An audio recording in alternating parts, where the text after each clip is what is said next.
Hey guys, what's going on? Brother John here. Welcome to my channel.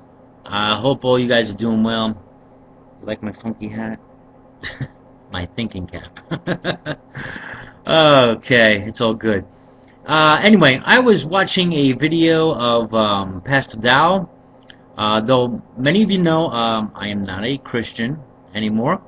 But I like Pastor Dow's videos when he's talking about the economy and being aware of the government and how they're really messing up things and bringing about awareness and encouraging uh, self-reliance, self-determination, and being prepared, all that kind of stuff. So because hey, we are all never going to agree on everything about everything. Alright, and doesn't mean that we have to be enemies, even though we disagree on religious things. We can still benefit from one another. So, that being said, he put a video out and he made a statement which I asked him about. He was saying a lot of these mega church preachers like T.D. Jakes and TBN, people at TBN and some others he was mentioning were informants for CIA. Now, granted, these guys are charlatans. The T.D. Jakes, the Creflo Dollars, and they're. I mean, even as a Christian, I mean, to me, it was blatant to me that these guys were just, you know, milking the sheep. But I never heard anything about it being CIA agents. So, I just wrote comments asking him, does he, have any proof about this? Oh, excuse me. Somebody, though, responded to me and said to Google Clergy response team. And if you want to Google that, you'll see a couple articles. There is an article that came up from a news station, and it was going back to when the town Katrina, when things were happening in Katrina. Apparently, the government was asking for help from the clergy to kind of calm down the population. They were actually disarming people during Katrina, right? So the government apparently was asking. They asked the pastors in the area to help calm things down. And see, this is what I'm saying, my friends. This could get very tricky and very fast. And this is where Scripture can be used to your demise, for your bondage. I'm going to put a couple videos down. You can at least see the news report and everything else. But I couldn't have yet find anything about them being CIA operatives. But anyway, it did pique my interest because in the news story, the pastor was using the infamous Romans chapter 13, that many Christians love to use this scripture to say you need to obey your government, you must obey your authorities, they are appointed by God, you must. Romans 13 says that, right? 13. Let's read Romans 13. I'm going to read from the New American Standard because I think that's one of the more accurate translations. We can go King James, but Romans 13, every person is to be in subjection to the governing authorities, for there is no authority except from God, and those which exist are established by God. Therefore, whoever resists authority has opposed the ordinance of God, and they who have opposed will receive condemnation upon themselves. That's verses 1 and 2. Verse 3, for rulers are not a cause of fear for good behavior, but for evil. Do you want to have no fear of authority? Do what is good, and you will have praise from the same, for it is a minister of God to you for good. But if you do what is evil, be afraid, for it does not bear the sword for nothing, for it is a minister of God, an avenger who brings wrath on the one who practices evil. Therefore, it is necessary to be in subjection, not only because of wrath, but also for conscience sake. For because of this you also pay taxes. For rulers are servants of God, devoting themselves to this very thing. Render to all what is due them, tax to whom tax is due, custom to whom custom, fear to whom fear, honor to whom honor. And then it goes on to verse 8. Owe nothing to anyone except to love one another, for he who loves his neighbor has fulfilled the law. For this you shall not commit adultery, you shall not murder, you shall not steal, you shall not covet.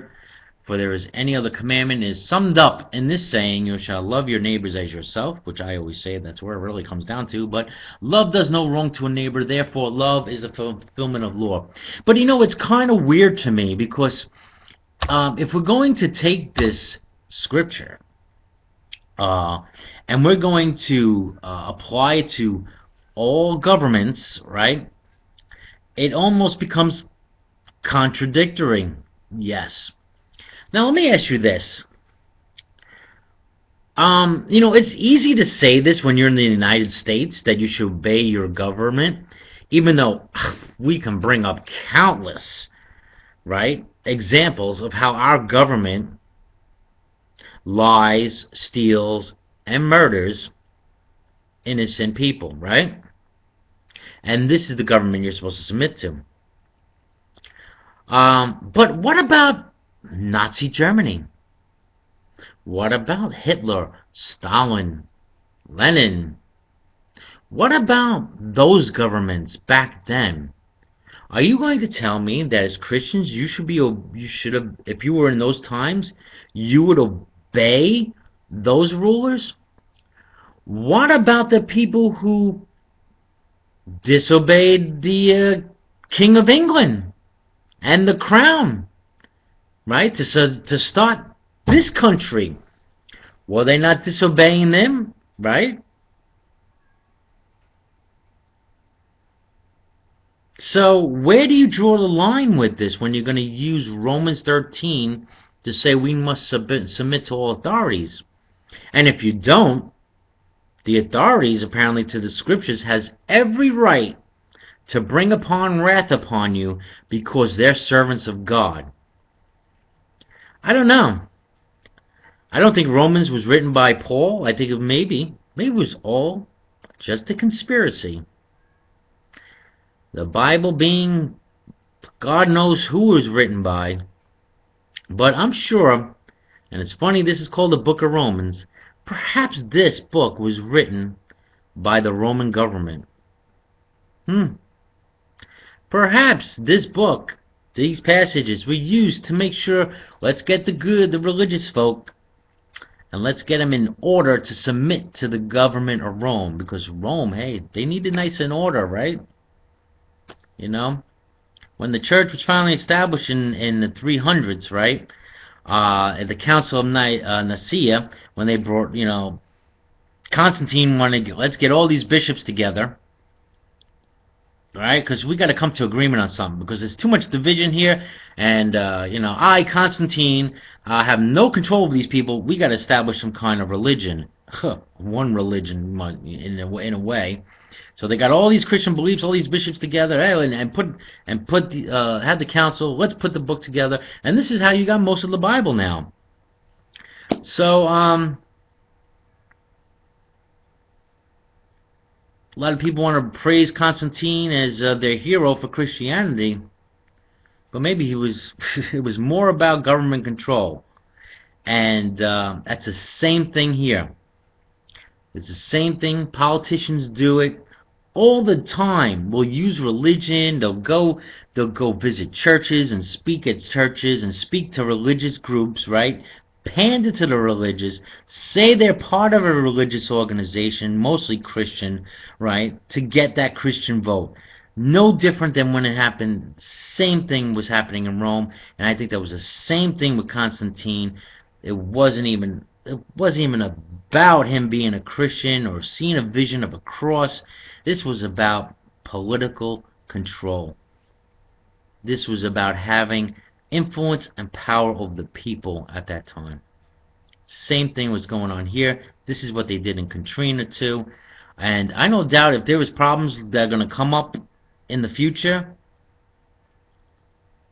they will ask for the assistance of pastors and clergy.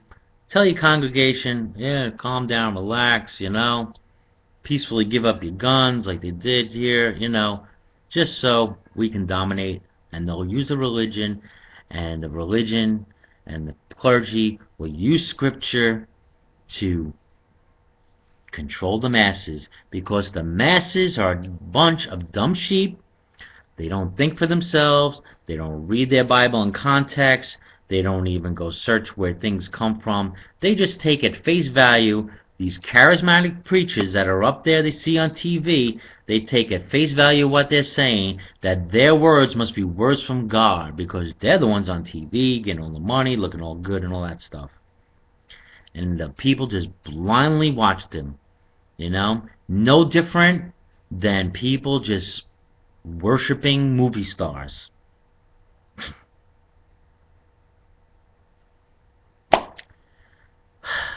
Oh God, that's my thoughts. Take care, everybody. Namaste.